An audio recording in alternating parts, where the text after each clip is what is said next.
What's up, everybody? Welcome to the episode 15 of the Cool Movies podcast, joined as usual by Mr. Leo Wakil. Yes, sir. How you doing, sir? Good.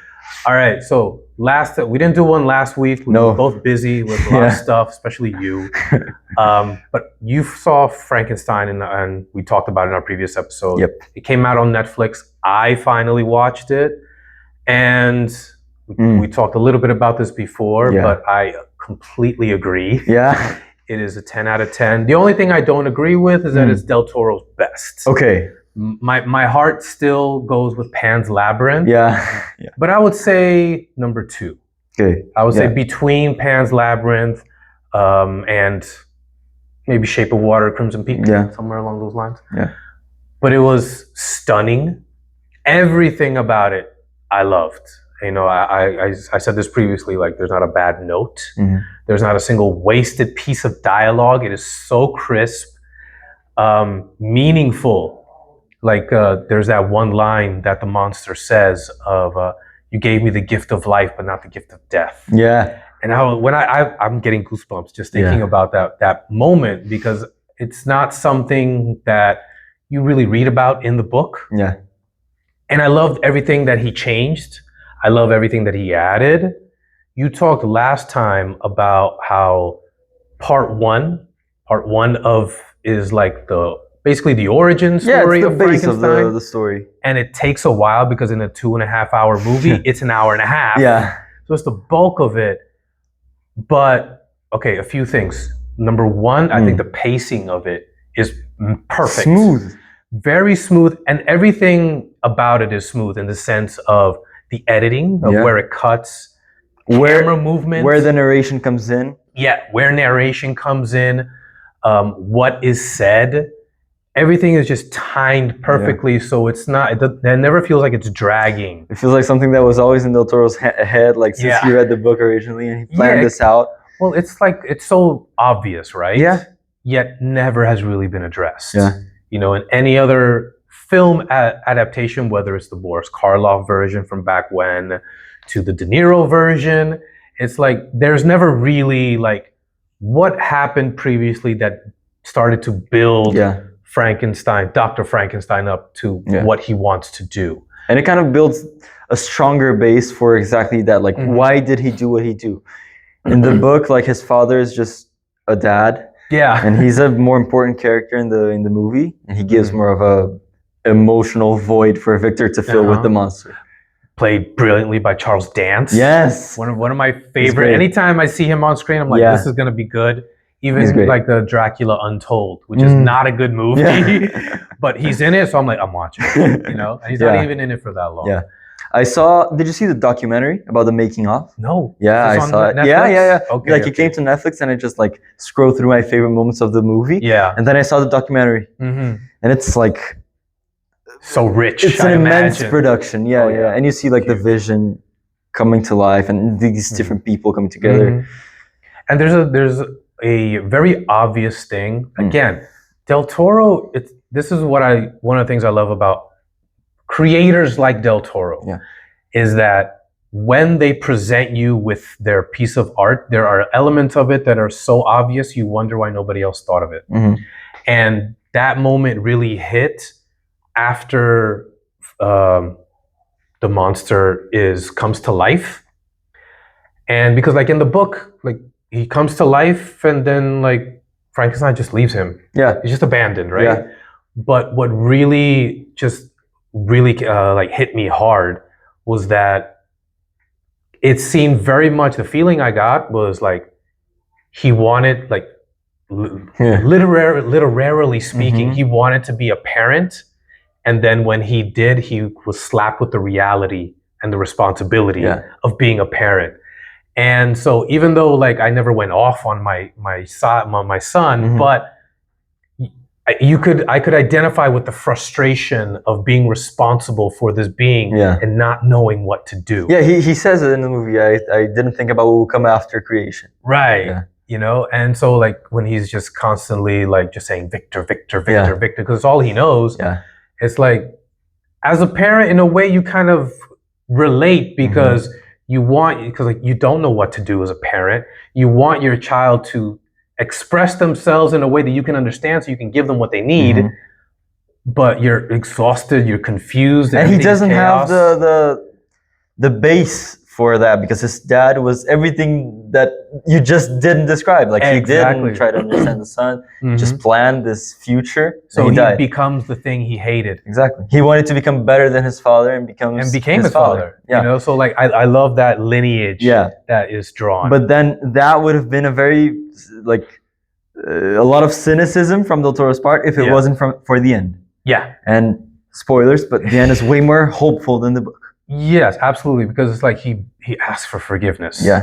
You know, it's like I'm so sorry, and Yeah. then so there's a nice little resolution there, even though it's still really sad when you think about What's going to happen. I don't even want to say monster because I feel like creature.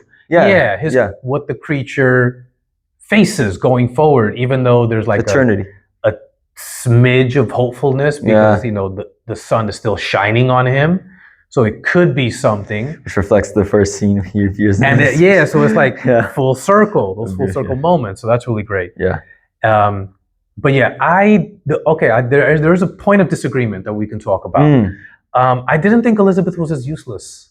Yeah. Yeah. Okay. Did you like Mia Goth? I did. I thought she did. Because I still, like, I saw scenes again, I can't. I don't know, something doesn't click for her. And that's another change I liked in the book, where it's not Victor's fiance, it's William's fiance. Yeah. And I don't even remember there being a William in the book. He dies as a child because, like, he is very much a younger brother. He's a kid, and the monster kills him. Ah, okay.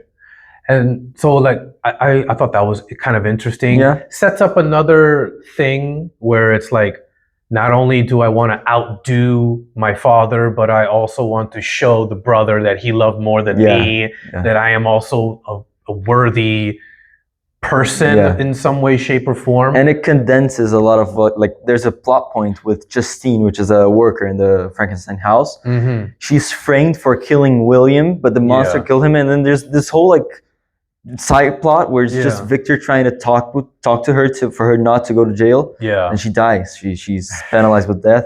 So, like, not necessary for a movie, a 2.5 hour movie. Just condense it all with the character of Harlan. Yeah. Christopher Waltz. Yeah, and that was kind of cool too. And I was that was the one thing that was kind of expected. Mm-hmm. Or when I saw that he was going to be the benefactor and he's like weapons person, artillery, I was like, does he want him to create super soldiers? That crossed my mind. But then when he's like, you know, he has syphilis. Yeah. I'm like, okay. Yeah. I'll buy that. That's a logical, you know, turn point and explanation for it, as you say. Yeah, and from that moment on, just Del Toro goes God mode, right? After he dies and the creation of the monster, just Jacob Elordi. What'd you think? Unrecognizable. Yeah. I didn't even remember him being in anything else. I'm sure I've seen him in things. I didn't even think that he is that tall. Yeah. He's dude. Huge. Big dude. Like, even when I saw a picture of him, you know, on the red carpet taking pictures, and I'm like, he is giant. Yeah. Both of Del Toro and Oscar Isaac aren't that tall. Yeah. So I'm like, oh wow, that dude is tall. He's like a Viking. Great performance. I really love his physicality. The way he walks when he's born. Yeah. I think I said this in the episode. Like, it's very much Emma Stone in Poor Things, but like even more. Because he doesn't even know how to speak more words than just Victor. Mm-hmm. And like he crouches down all the time. And I was like, oh, okay. He's like a bug, like an animal, right? Yeah, like he's literally like, I can barely stand, so I'm not going to. So I'm going to like collapse into myself. Yeah. You know, so I thought that just the physicality was great. I thought the makeup was really cool. It's Oscar-winning makeup. Absolutely. Most of them are just kind of stitched together. Yeah. It's kind of piece put together like a puzzle for me. It seemed like more of a puzzle than a stitching together.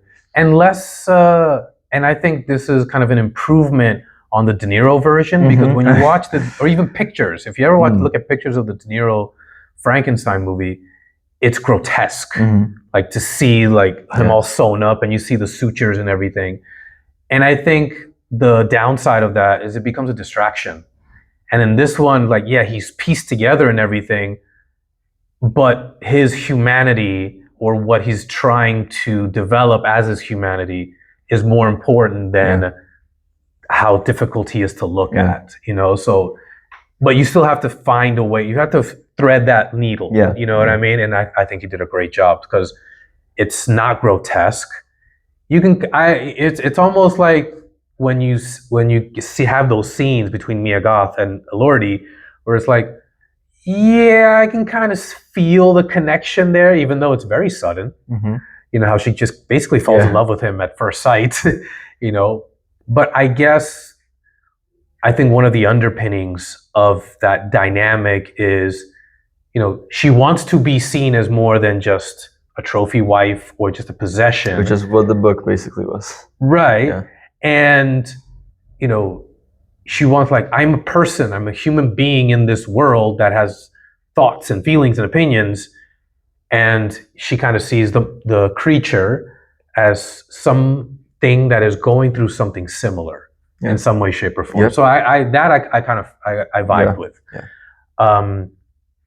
I loved part 2 with the creature's tail. Okay, we can talk about the other part later. But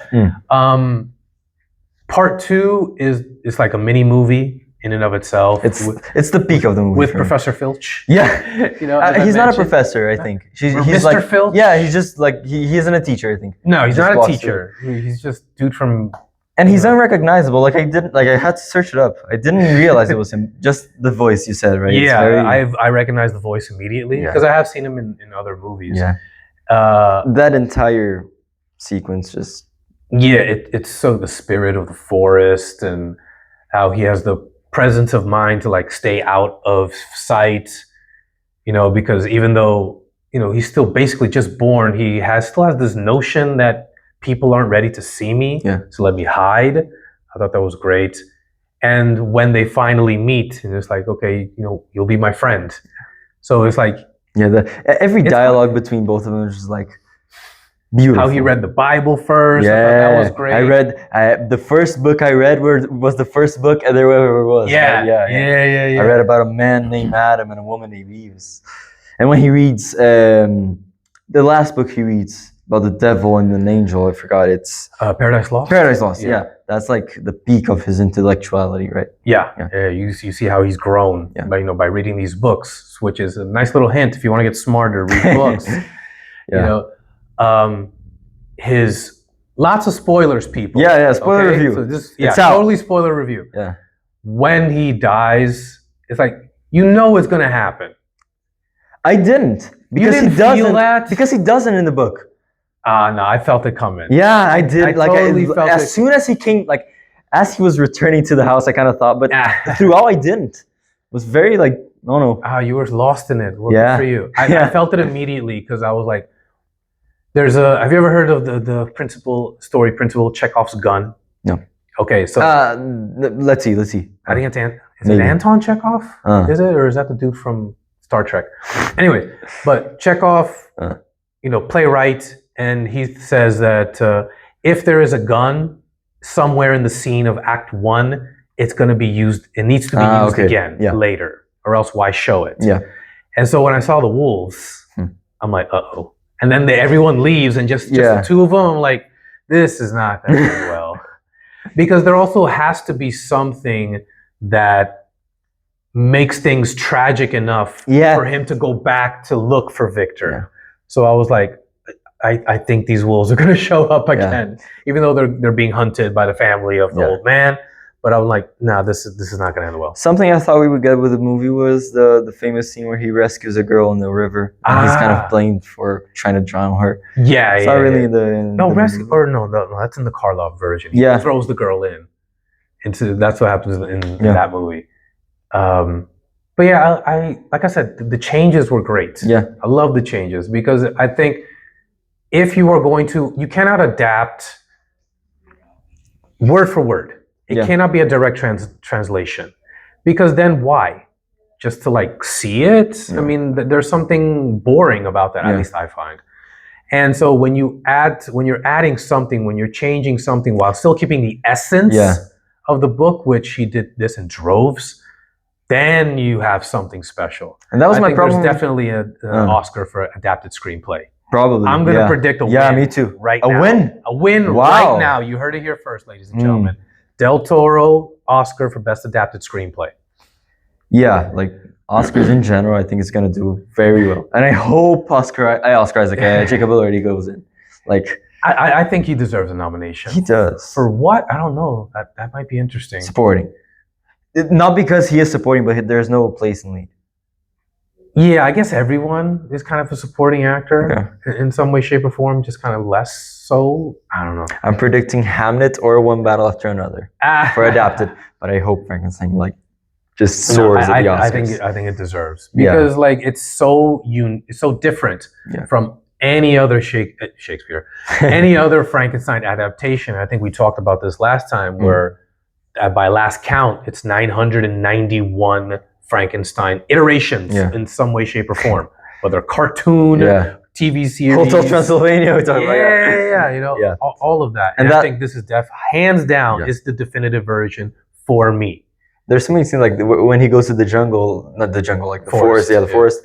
I pictured that when I was reading the book, and like something you said about being original and having changes and adapting for cinema, for like modern film.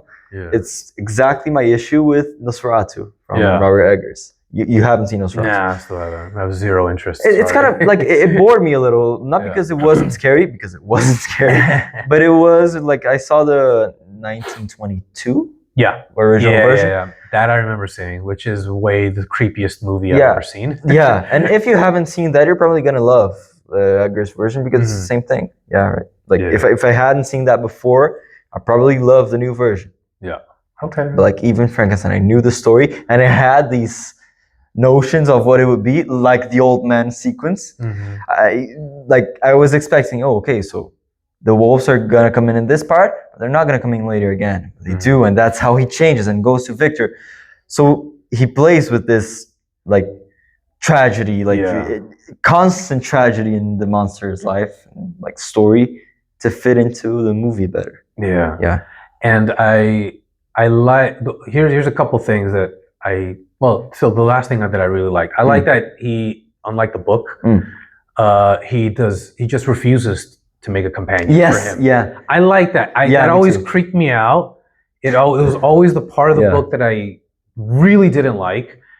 And I think I mentioned a version of Frankenstein with Raul Julia playing Victor Frankenstein, something about time travel in it as well, where a bride is created. And I never liked that, So, and then I think it makes the tragedy of it all even more hard-hitting at the end.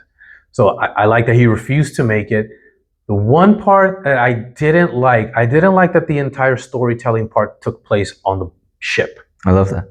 I was like, you told your story, now I'm going to tell mine. Like, what makes this captain worthy of hearing your side of it? You don't know this dude, And that's maybe the one thing I have a teensy. It's a nitpick. It's part of the theatricality of the whole story, right? Yeah, I'm gonna tell my story, and it's kind of I don't know. I like that. That's the one thing I thought was done very, very well. That my favorite part of the book is when the creature says to Frankenstein, "Meet me at the mountain."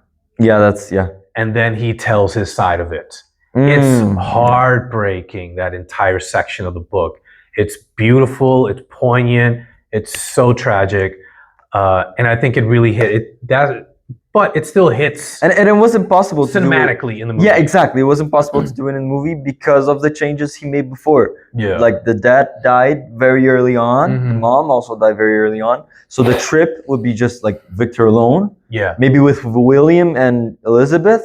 And then the creature would appear and ask him to make the bride, but he wouldn't make the bride because there isn't that plot line. Yeah. So there's like a logistical impossibility of making the bride. Yeah, and he condensed all of that, the bride part in the wedding, which is kind of the climax, almost the climax of the book. So that's another thing. Is like he just so happened to show up the day of the wedding, but true. Tiny, but come on, but him carrying her out of the mansion was just cinema. Everyone watching a creature. It's good stuff. That was great stuff. Perfect movie. I can't remember what the exact quote is. He ends it with the Lord Byron quote. Can you look that up, please? because Lord Byron was part of the Mary Shelley, Percy Shelley crew. Oh yeah, hang out together. The competition. And Lord Byron plagiarizes, or not just plagiarizes, he steals the story from another dude. I forget his name though. Guy who wrote the story Vampire spelled with a Y instead of an I.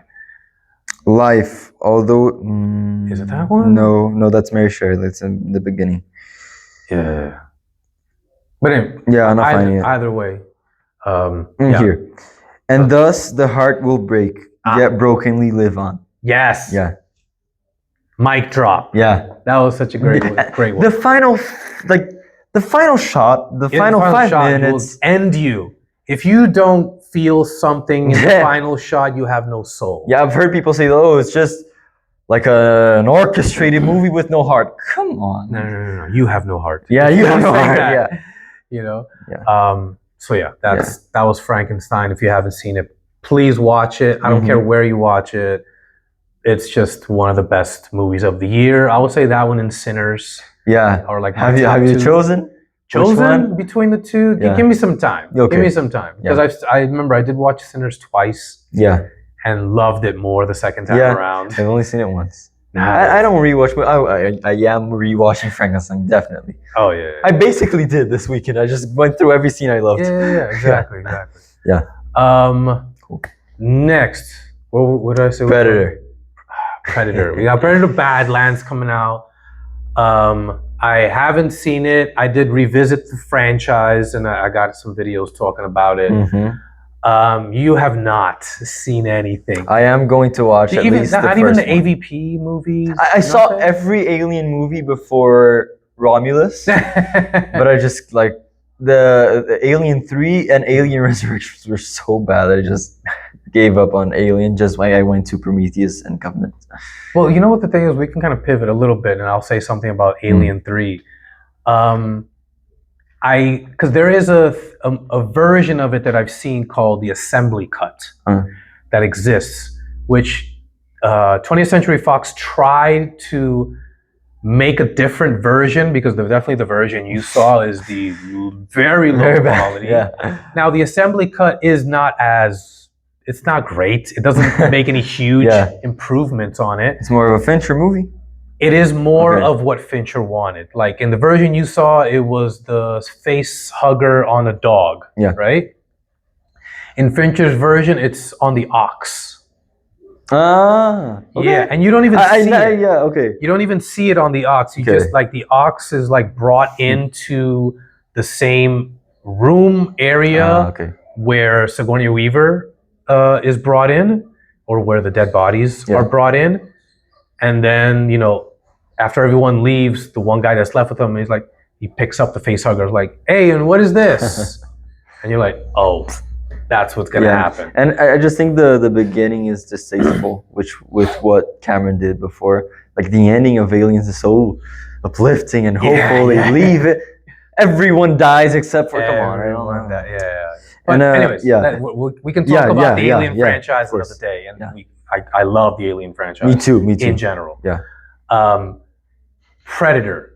Okay, it has significance for a handful of reasons. I think first and foremost, I cannot really think.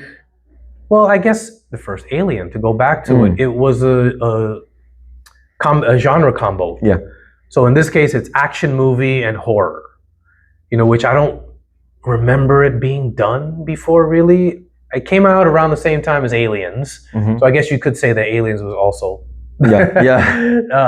another genre. 3, right? Mashups. Which ones would you say the Aliens is? Aliens is definitely mashup. They're both mashups. Yeah. Now that you think about sci-fi action. Yeah, it's sci-fi and action, horror. And then Predator is also sci-fi action. And Alien is horror sci-fi.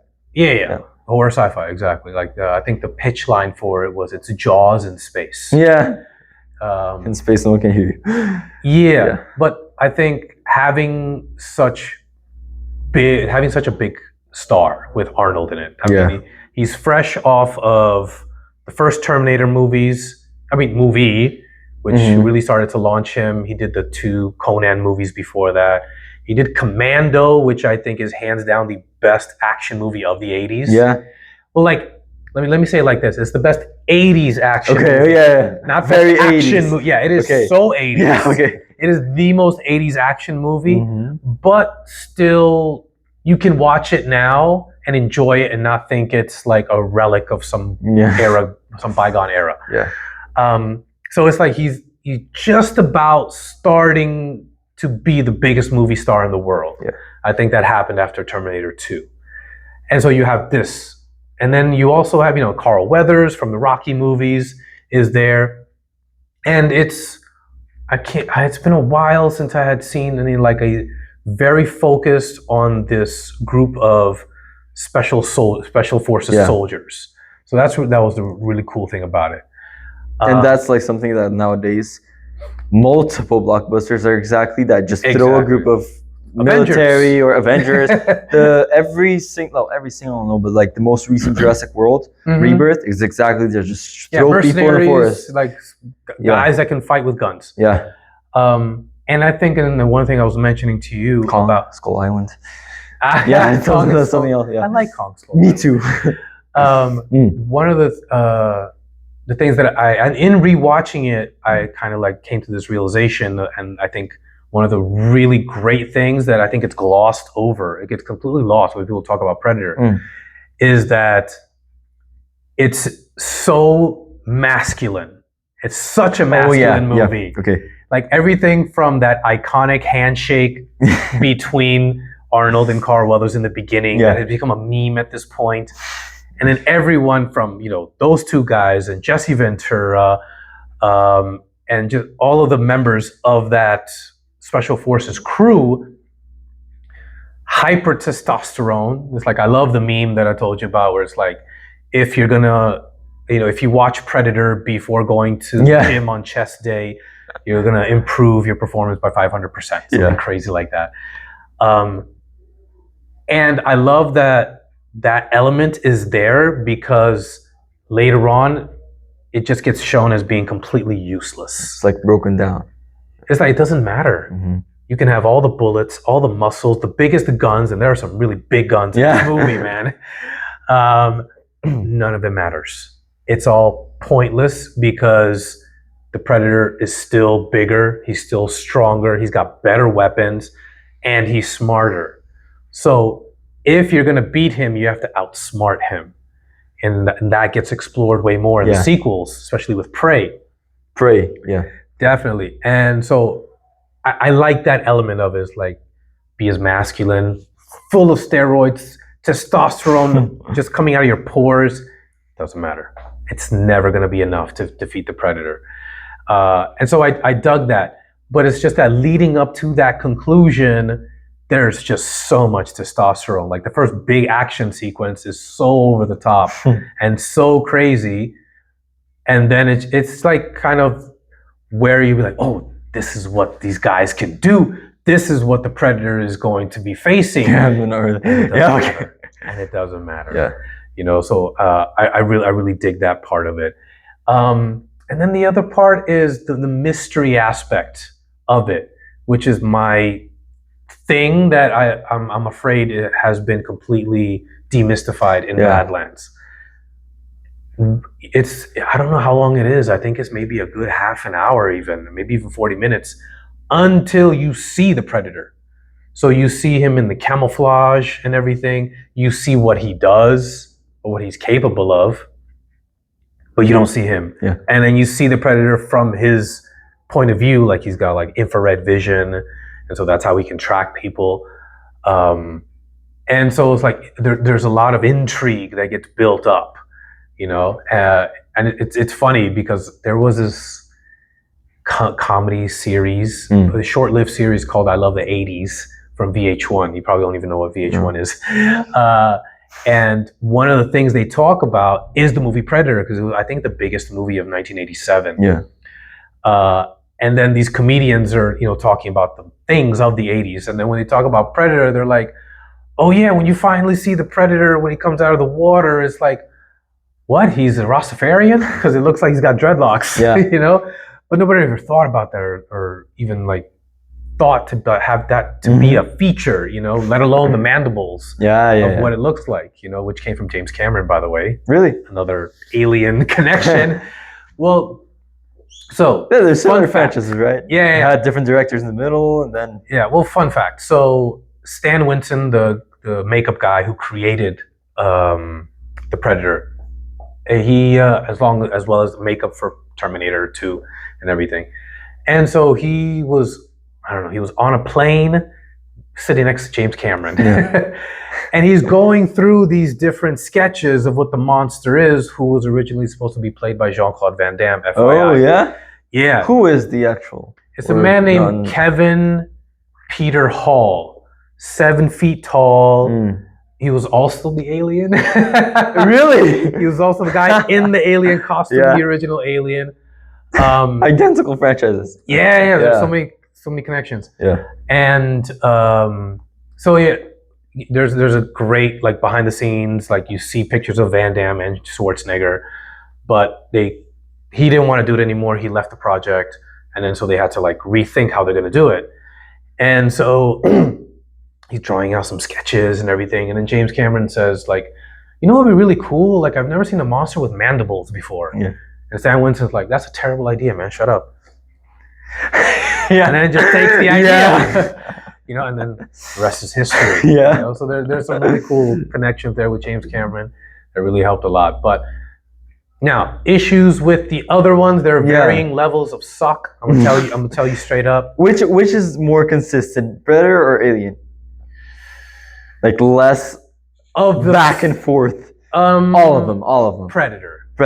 More inconsistent. No, more consistent. Okay. There's a more of a through line. Yeah. It's just that it's just not good. So I'll tell you just this. Yeah. So you have original Predator in the jungle. Yeah. Cool. Predator 2.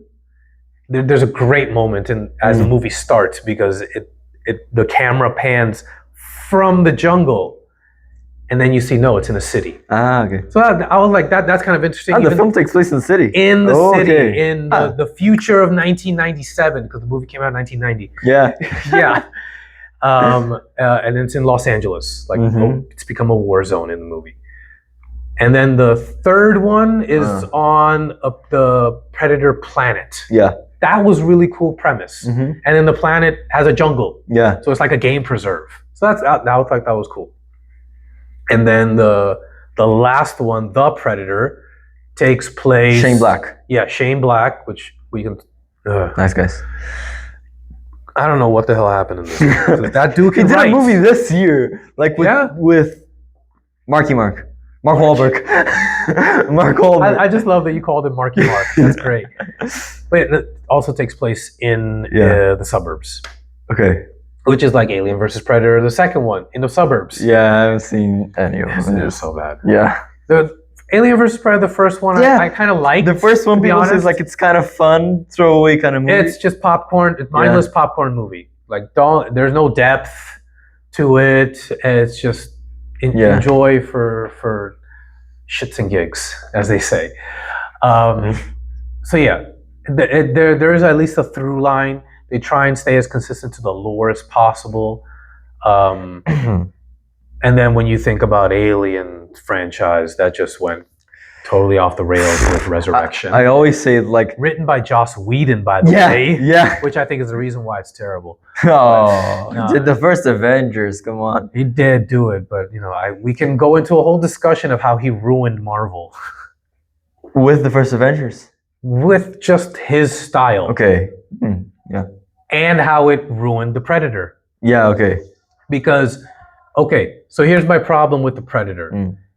The Predator. Yeah. So the fourth one. Shane Black Predator. Yeah, that Shane Black wrote and directed. He was just off of doing Iron Man 3.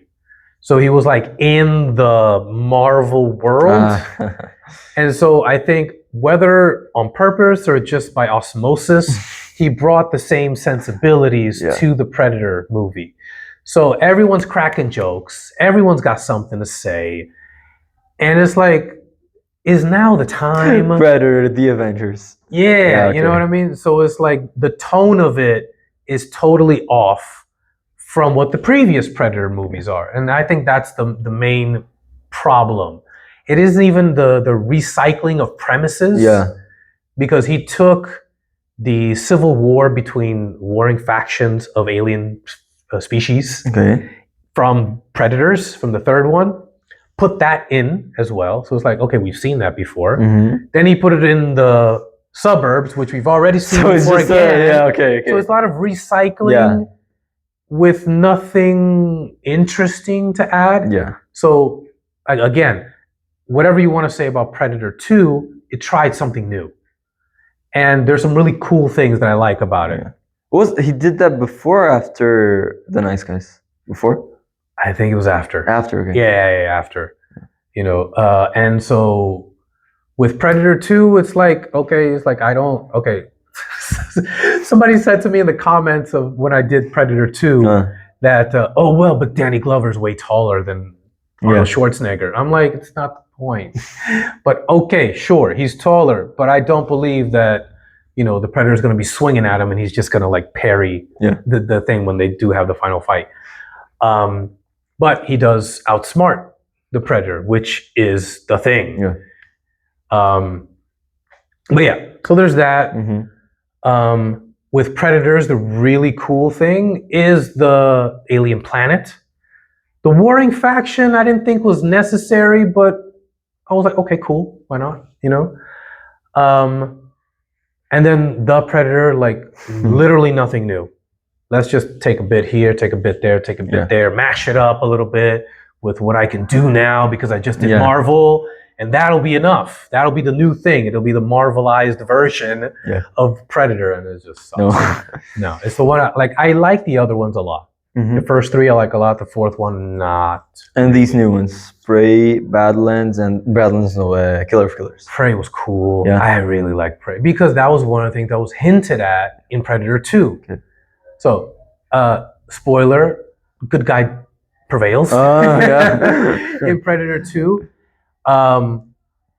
But after he kills the Predator, he does it in this Predator spaceship that is underground. After he kills the Predator, other Predators show up. So he's not there alone, like in the first movie.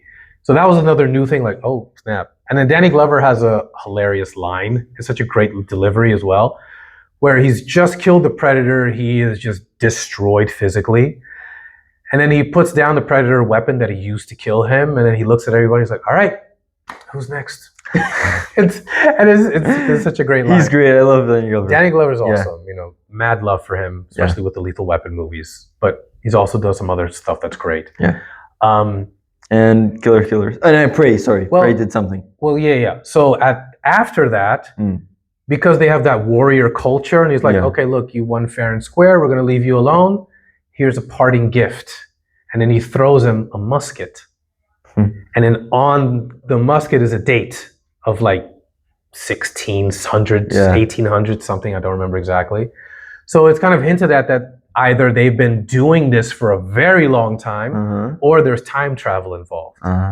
So when the concept of Prey came out, I'm like, oh, they hinted at that before. This has been going on for a while, maybe.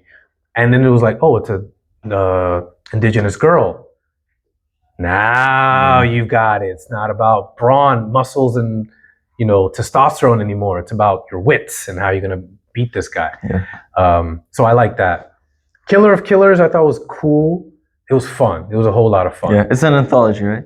Yeah, 3 different stories, animated, which I thought was great. I didn't really care for the Viking one because if I don't believe that Danny Glover can physically overpower the Predator, I'm not going to believe that a Viking woman is going to do it. Sorry, okay?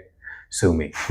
So that part I didn't like, but all the other aspects of it, I like the ninja part. There's a ninja like yeah. He goes to feudal Japan, so there's some ninja aspects of it. And me being child of the 80s and ninja movies, I was down. And it's also this year, right? Both Badlands and Killer. Yeah, it's also this year. Okay. Like when I saw the trailer for Badlands, when I've read some stuff about it, I've tried to stay away from the video reviews. Yeah. because they might reveal a little bit too much or just bias me. I was like, I don't know if I'm gonna like this, because and for me the main thing, as I said before, is like the mystique of the predator. Once you take that away, it better be something unique, because or else it's gonna be like a recycled, rehashed version of something that is just not. It's gonna water down the everything that people like about the predator. And so like even like I don't want to see it during the day. Yeah, okay. Is it pretty over the day? Yeah, but you don't see him as clearly. Like he's not front and center the way he is in Badlands. He's a character in Badlands, right? He's the villain, so you're just following the protagonist, not the antagonist. Percentage-wise. Yeah. But with this one, like he is the dude, so you're seeing him all the time, and even from the trailer, it feels like the creature design or the creature look of the predator looks of a lesser quality than the one from the original movie. Really? Yeah. And I don't know if it's had practical effects or just like maybe they included more CGI.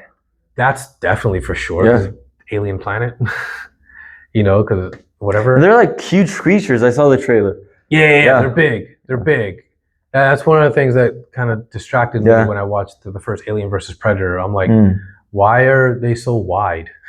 They look like like the football players. Yeah. With their armor and everything. And before they were still big, but just didn't look like that. So that was, at least for me, anyways, a bit of a distraction. But yeah, so there's that. I'm not looking forward to Badlands. No. But I'll watch it anyways for you people. Mister, did you see a new show that came out on Apple TV? I don't have Apple TV. It's called Pluribus. Did you hear about Vince Gilligan? The guy who did Breaking Bad and Better Call Saul. Have you seen them?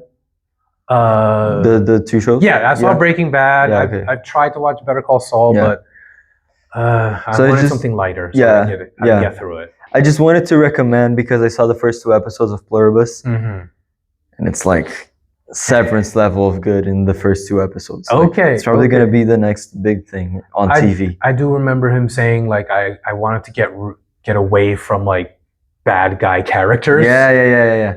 So I wanted to do something a little bit more. It's a brilliant optimistic, premise. I guess. No, kind of. I know nothing. Yeah, no. I know absolutely. I didn't even watch a trailer. Yeah, no, I'm not like you. I came into it knowing nothing. Just the name, the poster of a woman screaming. That's it. Okay. And it's like the first episode, you're just absolutely confused. You have no idea what's going on, and then slowly builds, and the ending is batshit crazy. Okay. And the second episode is also great, and it's like so many things we can do with this premise. Okay. So yeah, just recommendation. I have a recommendation. If you're one of the many people who have not seen it yet, the Michael trailer that came out. Let's talk about Michael. Okay, so let's give some context. I am a Michael Jackson super fan. Super fan. Yeah. I was one of those super fans that had not just had all the albums, but knew the exact track listing for every single album. You asked me like, what is track 2 of the Bad album? It's like The Way You Make Me Feel. It's like, what is, track 4 of the Invincible album? And I think that's You Rock My World. But yeah, Michael super fan. I kind of went away from, it just because, you grow when you listen to other things. And but then like watching the trailer, I just became that super fan all over. Yeah, okay. Like one of the things I used to watch so much as a kid was the movie Moonwalker. I don't know if you've ever heard of this. I've heard of it, yeah. It's not even a real movie. It's just like one long music video with different moments of his career. And I just watched it over and over again. And so when I heard of the movie, I think we've maybe mentioned it a little bit. I'm like, this is an impossible task. Yeah, and the way things worked out, like in the production, just an insane production for a movie that's complicated to make. Yeah. So it's like, but the one anchor that I held on to was that it was Antoine Fuqua. Yeah. If anyone can do this, it's him. Nobody else. If it was Steven Spielberg, I'll be like, no, no. But something I also Christopher love, Nolan, even I'm like, no. But like it has to be somebody, and I don't care what anybody says because Denzel Washington said it best when he was being interviewed for Fences because he directed it. Yep. You know, and they asked him, it was like, is it important for a black director to do this movie? And it's like, it's not about color, it's about culture. And Scorsese could have done Schindler's List, and Spielberg could have done Goodfellas. But there's a culture thing. And I think, you know, Antoine Fuqua, growing up in the culture of especially the time period in which he's doing, because it's from Jackson 5 to Bad. So that's like 70s to the end of the 80s. It's like he was also a kid. I think he's a little bit older than me. So he grew up as a kid, as a black kid, seeing this larger than life guy who looks like him and how he impacted not just only, you know, black Americans, but the whole world. And how can this guy that looks like me impact the entire world the way he did? But at the same time, it's such a big story. How are you going to do this, you know? And there was conflict with the family too. Like they didn't want him to so many issues. Like there's a lot. But the family part is really like they didn't want him to show something, or they wanted him to show something. It's not very clear. But there was conflict between studio, family, director. Something that got me incredibly excited was Coleman Domingo being the father. Like, it's a perfect role for him. And like, there was a mini series way back when in the early 90s called The Jacksons, American Dream. They've been back when things were just on network TV. And it was like a 5-hour movie over 2 nights about the Jackson family, about starting the Jackson 5 all the way up into basically Thriller. Well, really like the Victory Tour. So after the Thriller album comes out, he doesn't go on tour by himself. He goes on tour with his brothers. And that was the end of the miniseries.